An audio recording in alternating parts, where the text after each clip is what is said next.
امریکہ کے لیے اندرونی دہشت گردی کتنا بڑا چیلنج ہے اور ایسے واقعات میں اضافے کی کیا وجوہات ہیں، جانیں گے آج کے شو میں۔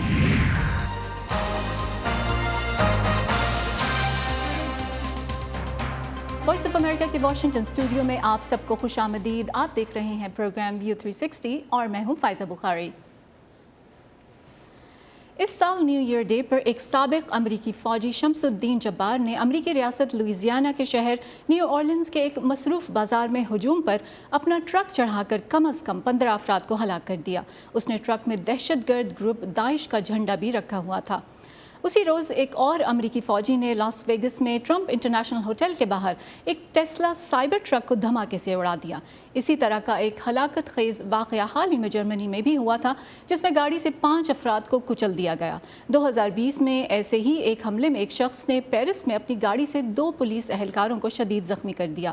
بظاہر ان تمام واقعات میں ملوث افراد بیرون ملک ہونے والے واقعات، مذہبی انتہا پسند نظریات یا دہشت گرد تنظیموں سے متاثر ہو کر اپنے ہی ملک کے شہریوں کو نشانہ بناتے ہیں۔ امریکہ میں دہشت گردی کے اس طرح کے واقعات کو ہوم گرون ٹیررزم یعنی اندرونی دہشت گردی میں شمار کیا جاتا ہے۔ آج کے شو میں ہم جاننے کی کوشش کریں گے کہ امریکہ کو اندرونی دہشت گردی کے کن مسائل کا سامنا ہے اور ایسے واقعات میں اضافے کی کیا وجوہات ہیں۔ امریکی ریاست لوئیزیانا میں داعش کے نظریات سے متاثر ایک مسلمان سابق امریکی فوجی کے حملے سے ہونے والی ہلاکتوں پر سیاسی رہنماؤں کے علاوہ قانون نافذ کرنے والے اداروں میں بھی تشویش کی لہر دوڑ گئی ہے، جبکہ موجودہ صدر جو بائیڈن اور نومنتخب صدر ٹرمپ دونوں نے اس واقعے کی مذمت کی۔ ارم عباسی ہمیں کیپٹل ہل سے جوائن کر رہی ہیں۔ ارم، تحقیقات کہاں تک پہنچی ہیں اور حملہ آور کے بارے میں کیا اپڈیٹس ہیں آپ کے پاس؟ جی فائزہ، جیسے کہ آپ نے بتایا کہ شمس الدین جبار کی گاڑی پر داعش کا جھنڈا تھا، تو ایف بی آئی کو پہلے یہ شبہ تھا کہ یہ حملہ انہوں نے اکیلے نہیں کیا کیونکہ ان کی گاڑی میں اور ہتھیار بھی موجود تھے۔ لیکن پھر گزشتہ روز ایف بی آئی نے اپنے شواہد اور اپنی تحقیقات کے بعد بتایا کہ یہ حملہ یہ ان کا ذاتی عمل ہے، اس میں ابھی تک بظاہر اور لوگ ملوث نظر نہیں آتے۔ اور ساتھ ہی ساتھ ایف بی آئی نے یہ بھی کہا اپنی تحقیقات کے بعد کہ لاس ویگس میں جو ٹرمپ ہوٹل کے باہر دھماکہ ہوا، جس میں دھماکہ کرنے والے اس گاڑی کے جو ڈرائیور تھے وہ ہلاک ہوئے اور 7 اور افراد زخمی ہوئے، اس کا اب تک جو تحقیقات میں شواہد سامنے آئے ہیں، ابتدائی تحقیقات ہیں یا ابھی تحقیقات جاری ہیں، اب تک کوئی ان دونوں حملوں کا لنک نہیں نظر آیا، کیونکہ چند گھنٹوں بعد ہی یہ حملہ لاس ویگس میں ہوا تھا جب نیو اورلینز میں شمس الدین جبار نے حملہ کیا اور کم سے کم 15 لوگوں کو ہلاک کیا۔ شمس الدین جبار کے بارے میں اگر آپ کو فائزہ بتاتے چلوں، جو ابھی تک مقامی میڈیا میں اطلاعات آئی ہیں یا پھر جو ان کا اپنا لنکڈ ان پروفائل تھا جو کہ اب ریموو کر دیا گیا ہے، اس کے مطابق وہ ایک سابق امریکی فوجی تھے، ٹیکسس میں وہ پلے بڑے تھے۔ ان کے بھائی نے 2 مقامی امریکی چینلز کو بتایا کہ وہ ایک مسلمان کی طرح ان کو پلے بڑھے تھے، وہ اس کے بعد وہ اسلام سے دور ہو گئے اور پھر ریسنٹلی انہوں نے دوبارہ اسلام سے رجوع کیا۔ کچھ ویڈیوز جو ایف بی آئی کے مطابق انہوں نے پوسٹ کی، اس میں کچھ ویڈیوز میں ان کا یہ بھی کہنا تھا کہ وہ پچھلی سمر میں انہوں نے داعش کو جو ہے نظریاتی طور پر جوائن کیا ہے۔ ایک ویڈیو میں ایف بی آئی کے مطابق وہ یہ بھی کہہ رہے ہیں کہ وہ اپنی فیملی کو ہرٹ کرنا چاہتے تھے، لیکن بعد میں انہوں نے یہ ارادہ ترک کر دیا۔ شمس الدین جبار جو ہے وہ ان کے پروفائل اور مقامی میڈیا کے مطابق جو ہے وہ افغانستان میں بھی امریکی فوج کے فرائض سر انجام دے چکے تھے۔ ساتھ ہی ساتھ ان کا اپنا لنکڈ ان پروفائل یہ کہتا تھا کہ وہ فوج میں آئی ٹی اور ہیومن ریسورسز میں بھی تھے، ریئل اسٹیٹ ایجنٹ بھی تھے۔ اور ان کی پرسنل لائف کے بارے میں اگر بتاؤں تو ابتدائی اطلاعات کے مطابق ان کی 3 شادیاں ہوئی تھیں، تینوں میں وہ ڈیورس ہوئے۔ آخری طلاق ان کو 2022 میں ہوئی اور کورٹ ریکارڈز کے مطابق آخری طلاق میں ان کے مالی مسائل بھی چل رہے تھے اور یہ معاملہ شاید کورٹ میں اب بھی ہے۔ جی فائزہ، بہت شکریہ ارم، ہمیں اپڈیٹ کری تھی نیو اورلینز میں ہونے والے حملے کے حوالے سے۔ تھینک یو سو مچ۔ بڑے پیمانے پر جانی و مالی نقصان پہنچانے کے لیے گاڑیوں کا استعمال کوئی نئی بات نہیں۔ امریکی تحقیقاتی ادارے ایف بی آئی کے مطابق ایک ہینڈ آؤٹ کے مطابق اضافی آلات لگا کر یا ان کے بغیر ہر سائز کی گاڑی کو انسانوں، عمارتوں یا دوسری گاڑیوں پر حملوں کے لیے استعمال کیا جاتا ہے، اور اس طرح کے حملوں میں کسی خصوصی تربیت یا اسلحے کے استعمال کے بغیر کم وقت میں زیادہ نقصان کیا جا سکتا ہے۔ امریکہ میں نیو اورلینز حملے سے پہلے بھی نیو ایئر کے ایونٹس پر اس نوعیت کے حملے کیے جا چکے ہیں۔ 2023 میں نیو یارک کے شہر روچیسٹر میں گیس کے کنستروں سے لدی ایک گاڑی کو ایک تھیٹر سے ٹکرا دیا گیا جب تھیٹر میں نئے سال کا کانسرٹ جاری تھا۔ واقعے میں گاڑی کے ڈرائیور سمیت 4 افراد ہلاک ہو گئے۔ نومبر 2021 میں ریاست وسکونسن کے شہر ووکیشا میں کرسمس کی پریڈ کے دوران گاڑی کے حملے میں 6 افراد ہلاک اور 62 زخمی ہوئے۔ یورپ کی بات کریں تو وہاں بھی اس نوعیت کے کئی واقعات پیش آ چکے ہیں۔ حال ہی میں 20 دسمبر کو ایک سعودی شہری نے جرمنی کے شہر مینگڈیبرگ میں ایک کرسمس مارکیٹ میں اپنی گاڑی ہجوم پر چڑھا دی، جس سے 5 افراد ہلاک اور 200 سے زائد زخمی ہوئے۔ اپریل 2020 میں ایک شخص نے پیرس کے علاقے کولومب میں اپنی گاڑی 2 پولیس اہلکاروں سے ٹکرا کر انہیں شدید زخمی کر دیا۔ امریکی تھنک ٹینک بروکنگ انسٹیٹیوشن کے سینئر فیلو اور تجزیہ کار بروس ریڈل کا کہنا ہے کہ غزہ میں اسرائیل کی جنگ اور اس کے لیے امریکی حمایت سے امریکہ کے اندر دہشت گردی کے حملوں کا خطرہ بڑھا ہے۔ بروس ریڈل، جو کئی سابق امریکی صدور کی حکومتوں میں اہم عہدوں پر خدمات سر انجام دے چکے ہیں، ہمارے ساتھی ارم عباسی سے بات کر رہے تھے۔ We don't really have enough information to make a good call on that. ہمارے پاس ابھی تک معلومات نہیں ہیں کہ اس پر مکمل رائے دی جا سکے۔ ایسا لگتا ہے کہ یہ شخص پولیس کے ریڈار پر تھا، لیکن آیا کافی وارننگز موجود تھیں یا نہیں، یہ ابھی تک واضح نہیں ہے۔ ایسا لگتا ہے کہ اس نے بظاہر سوشل میڈیا پر کچھ مواد پوسٹ کیے تھے، لہٰذا یہ بہت تشویشناک بات ہوگی۔ ان پوسٹ کے باوجود کوئی کارروائی نہیں ہوئی۔ تو بروس، داعش امریکی شہریوں کی سیکیورٹی کے لیے کتنا بڑا خطرہ ہے؟ کیونکہ ہم نے ماضی میں امریکہ کو یہ دعویٰ کرتے دیکھا ہے کہ اس نے گروپ کو کمزور کر ڈالا ہے، تو آپ کا کیا اندازہ ہے؟ Unfortunately, we've seen a kind of resurgence of ISIS in the last year or so. بدقسمتی سے ہم نے پچھلے سال یا اس سے زیادہ عرصے میں دیکھا ہے کہ ISIS نے ایک طرح سے دوبارہ سر اٹھایا ہے۔ میں سمجھتا ہوں کہ بہت حد تک اس کا تعلق غزہ کی جنگ سے ہے۔ غزہ کی جنگ نے دنیا بھر کے بہت سے مسلمانوں کو نہ صرف اسرائیل بلکہ امریکہ سے بھی نالاں کیا ہے۔ اس کی وجہ اسرائیل کے لیے امریکہ کی بھرپور حمایت ہے۔ میرے خیال میں کچھ لحاظ سے ہم اب غزہ کی جنگ کا اثر اپنے گھر میں دیکھیں گے۔ ہم نے اندرونی دہشت گردی کی کارروائی کے کچھ واقعات یورپ میں بھی دیکھے ہیں، تو آپ اس تناظر میں آپ سمجھتے ہیں کہ مغرب کے لیے کسی طرح کے خطرات جنم لے رہے ہیں؟ آپ کو ان حملوں میں کیا مماثلت ملتی ہے جہاں داعش لوگوں کو آن لائن پلیٹ فارمز پر اپنی طرف راغب کر پائی؟ No, for sure. میں یقینی طور پر جانتا ہوں کہ ان کا داعش کی طرف نظریاتی جھکاؤ ہے۔ حقیقت یہ ہے کہ اس شخص کے پاس کار میں ISIS کا جھنڈا تھا۔ اس سے یہ ظاہر ہوتا ہے کہ وہ بظاہر ISIS کے نظریے کا حامی تھا۔ اب اس فرد یا یورپ میں رہنے والوں کے مشرق وسطیٰ میں کہیں ISIS کی قیادت کے ساتھ عملی حقیقی روابط تھے یا نہیں، اس سے متعلق ہمارے پاس پوری معلومات نہیں ہیں۔ اس قسم کا انفراسٹرکچر جتنا پیچیدہ ہوتا ہے اتنا ہی زیادہ نقصان دہ اور ممکنہ طور پر اس قسم کے واقعات تباہ کن ثابت ہو سکتے ہیں۔ آپ نے دنیا بھر کے مختلف تنازعات یا جنگوں میں براہ راست یا بالواسطہ طور پر امریکہ کی شمولیت کا ذکر کیا۔